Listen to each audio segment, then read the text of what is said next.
নমস্কাৰ, কি খবৰ সকলোৱে? আশা কৰোঁ সকলোৰে ভাল, আমাৰো ভালেই। আৰু আজি মানে বৰ ধুনীয়া বস্তু এটা পাইছোঁ, সেই আপোনালোকক দেখুৱাওঁ বুলি ভাবিছোঁ। আৰু মোৰ কেমেৰামেন মানে বহুত খাতৰা, সেইকাৰণে কেমেৰাটো প্ৰায় হিলি আছে হা। আৰু এয়া চাওকচোন, ঘিলা গুটি আজিকালি ল'ৰা ছোৱালীবিলাকে প্ৰায় চিনি নাপায়, সেইকাৰণে ভাবিলোঁ দেখুৱাই দিওঁ বুলি। আৰু ঘিলা গছজোপা মানে একদম লতা বগাই যায়, আমাৰ আইতাহঁতৰ ঘৰৰ ওচৰত আগতে আছিলে, নামি গ'লা। আৰু মানুহজনে আনিছিলে মানে, সেইকাৰণে ভাবিলোঁ আপোনালোককো দেখুৱাওঁ, আৰু সৰু ল'ৰা ছোৱালীবিলাকো মানে চিনি পাব। আৰু এই ঘিলা মানে ইয়াৰ ভিতৰত ঘিলা সোমাই আছে চব কেইবাটাও। আৰু এই ঘিলা গুটিকেইটা মানে তুলনি বিয়াত দৰকাৰ হয়, কইনা নোৱা সময়ত। এয়া চাওকচোন, বাই বাই। আৰু মোক কেমেৰামেনকেইটা দেখাই দিওঁ, ৰখিব।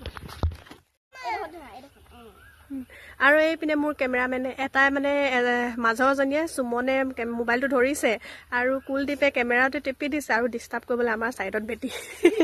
এইকেইটা তোমালোকে চিনি পোৱা নে? এইটো কি হয়? ঘিলা। ইয়াৰ ভিতৰত ঘিলা গুটি সোমাই আছে। বাই বাই কৈ দিয়া। চুম এটা দি দিয়া, চুম দি দিয়া। বাই।